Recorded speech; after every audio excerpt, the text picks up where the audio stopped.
Kenapa sih harus yang laki-laki itu lebih baik daripada yang perempuan?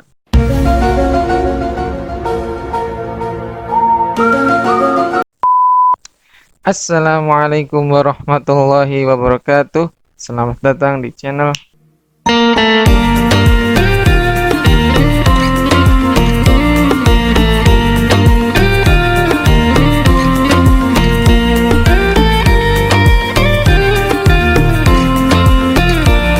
Assalamualaikum warahmatullahi wabarakatuh.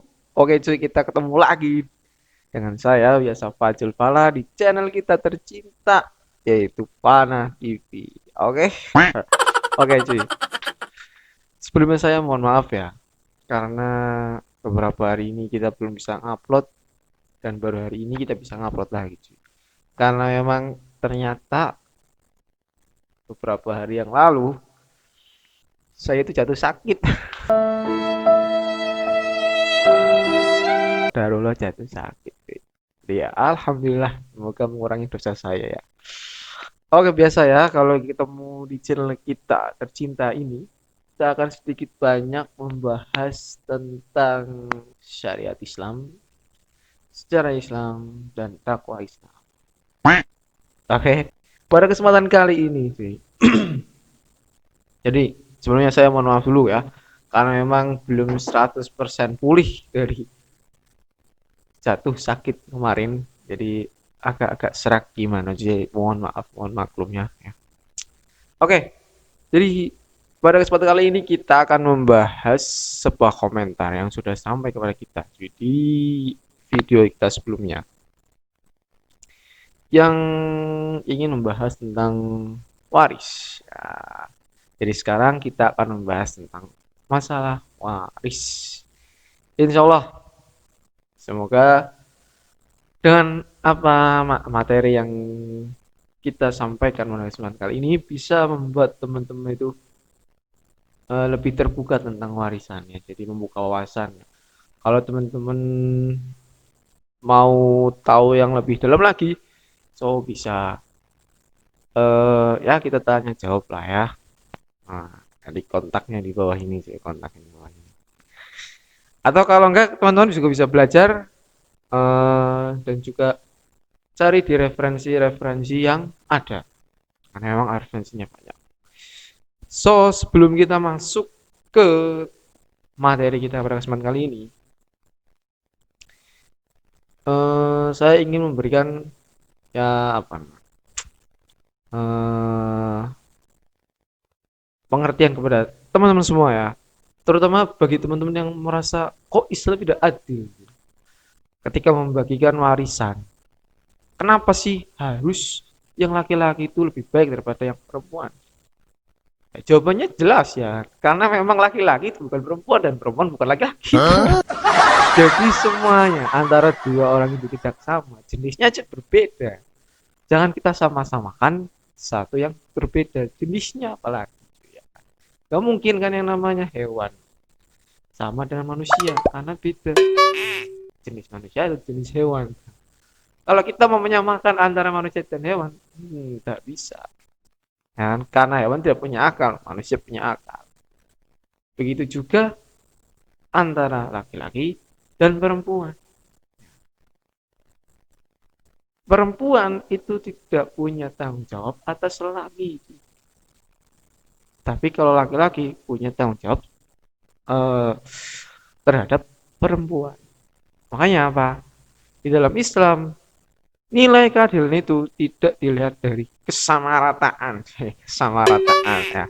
Jadi tidak serta-merta harus sama. Nanti yang muncul kalau seperti itu kesetaraan gender. Nah, itulah yang akan mengakibatkan kefatalan. Jadi dalam Islam itu keadilan, konsep keadilan itu meletakkan sesuatu pada tempatnya. Cuma nih, ya kan? Saya sebagai seorang muslim melakukan sholat. Saya sudah melakukan sebuah keadilan sebagai seorang muslim. Dan lain sebagainya sudah. Teman-teman bisa lah semua kasih contoh sendiri. Jadi ketika kita melakukan sesuatu atau menempatkan sesuatu pada tempatnya, itulah yang dinamakan keadilan dalam Islam. So, Inilah Islam. Ya, mengatakan keadilan itu bukan berdasarkan emosi, bukan berdasarkan rasa, tapi berdasarkan aturan dari Allah Subhanahu wa taala. So, oke, kita lanjut ya, masuk ke materi. Jadi di materi ini cuy ya, kita akan saya menggunakan referensi dua. Ya, mungkin sebenarnya tiga, tapi yang satunya nggak di bawah. Ya, ada di sana jauh tempatnya itu. Nah, di sini ada dua referensi yang saya punya. Yang pertama ini cuy. Nah, kitab Mulakhos Fikih. Mulakhosul Fikih. Nah, gitu Mulakhosul Fikih. Yang kedua ini ilmu ilmu waris. Tasil faraidi.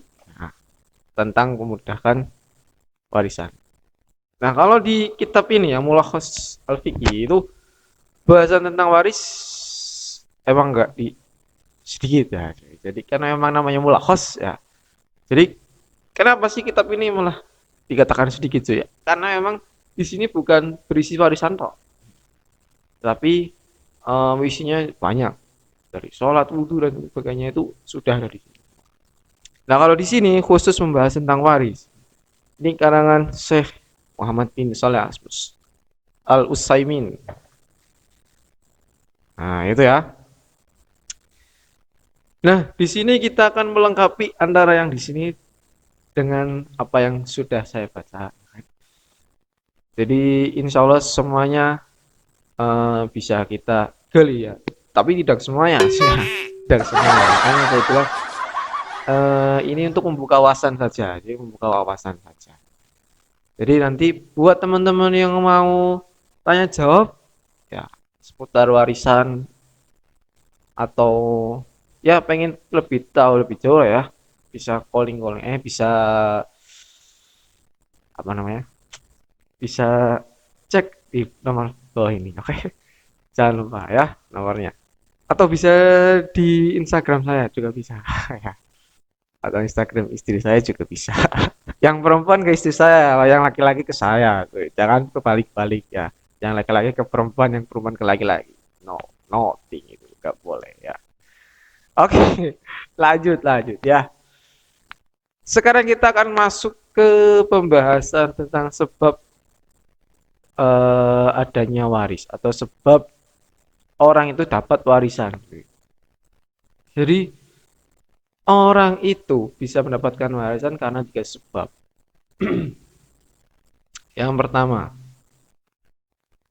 karena hubungan nasab. Jadi kalau kita itu nasabnya jelas ya. Bapak kita itu siapa, ibu kita itu siapa. Itu dapat warisan. Nah, kalau anaknya itu saya semua ada orang lain ya si A gitu kan. Nasabnya tidak jelas. Ah, dia itu tidak berhak mendapatkan warisan. Kenapa? Karena tidak ada nasab. Ya, nasab yang jelas. Sumama nih contohnya juga kayak anak angkat ya. Anak angkat itu tidak mendapatkan nasab dari bapak angkatnya atau dari ibu angkatnya. Kenapa? Karena memang bukan keturunannya, ya kan? Nah, kalau keturunannya pasti dia akan mendapatkan harta warisan. Tapi kalau anak angkat biasanya dapat apa sih namanya wasiat ya wasiat. Nah, itu kalau anak angkat. Tapi kalau anak kandung yang punya keturunan itu dapat warisan. Nah, itu beda sama anak sambung ya. Anak sambung itu dapat insya Allah. Karena memang bagiannya seperti itu. Nah, yang kedua, kenapa orang bisa mendapatkan warisan? Itu karena pernikahan. Ya, jadi kalau aku dan dia itu sudah menikah, ya, berarti kita ada hubungan lahir batin, lahir batin. Jadi kalau seumpama nih ada suami dan istri ya, ada suami dan istri. Itu suaminya meninggal, maka istrinya pasti dapat warisan. Karena apa? Dia pernah menikah dengan suaminya. Dia menikah dengan suaminya, bukan pernah. Sorry ya. Nikah dengan suaminya itu. Nah, selanjutnya yang terakhir ya itu hubungan wala. Hubungan wala itu apa? Hubungan wala itu adalah hubungan antara tuan dan budak yang budaknya itu sudah dibebaskan, dimerdekakan. Jadi budaknya itu merdeka ketika tuannya meninggal dan sumpama tidak ada keluarganya, itu maka yang mewariskan itu bisa si budaknya ini. Nah, itu ya yang pertama sebab eh, orang bisa mendapatkan warisan. Pertama karena nasab, yang kedua karena pernikahan, yang ketiga karena hubungan wala. Yang selanjutnya adalah kenapa apa namanya orang itu bisa tertutup ya oleh warisannya ya. Jadi orang itu tidak bisa mendapatkan warisan karena apa? Satu, sebabnya dia itu membunuh si pewaris. Jadi kalau ahli waris itu membunuh si pewaris, maka ahli warisnya tidak akan bisa mendapatkan warisan. Nah, itu yang pertama. Yang kedua, kenapa orang tidak bisa mendapatkan warisan? Karena dia itu murtad ya. Kalau kita murtad, kalau satu naudzubillah min dzalik ya, salah seorang di antara mereka ya, intinya ada seorang yang murtad dari agama Islam, maka dia tidak akan mendapatkan warisan dari orang tuanya atau adik atau saudaranya yang dia itu meninggal dunia. Nah, itu yang kedua. Yang ketiga, budak. Kalau budak itu belum dibebaskan, sebagaimana apa yang sudah saya katakan tadi, maka budak itu tidak akan bisa mendapatkan warisan. Ya, itu jelas. Jadi, yang pertama, kenapa orang bisa tidak mendapatkan warisan? Karena dia itu membunuh si pewaris. Yang kedua, orang itu murtad dari agama Islam. Yang ketiga, orang itu masih menjadi budak. Nah, itu ya cuy. Itu apa yang bisa kita sampaikan pada kesempatan kali ini. Intinya, sistem pertama, sistem keadilan dalam Islam itu tidak pasti dengan kesamarataan. Yang kedua, tadi sebab orang bisa mendapatkan warisan adalah tiga. Yang pertama itu nasab, nikah, sama hubungan wala. Yang ketiga, selanjutnya, yang poin yang ketiga lagi, ya, itu kenapa orang tidak bisa mendapatkan warisan? Karena satu, dia itu membunuh si pewaris. Yang kedua, dia itu murtad dari agama Islam. Yang ketiga, dia itu statusnya masih menjadi budak. Ya, oke. Semoga apa yang sedikit ini bisa bermanfaat bagi kita semua, ya terutama kita sendiri dan juga teman-teman yang lain. Dan ini saya pamit, mohon maaf apabila terlalu cepat dalam menyampaikan dan apabila ada kesalahan apapun dalam penyampaian kita pada kesempatan kali ini. Kalau yang masih penasaran, cek di nomor yang sudah kita dapatkan tadi ya kan, ke akun Instagram kita. Oke. Saya Fazul Fala, saya mohon diri. Assalamualaikum warahmatullahi wabarakatuh. Wih sih gitu.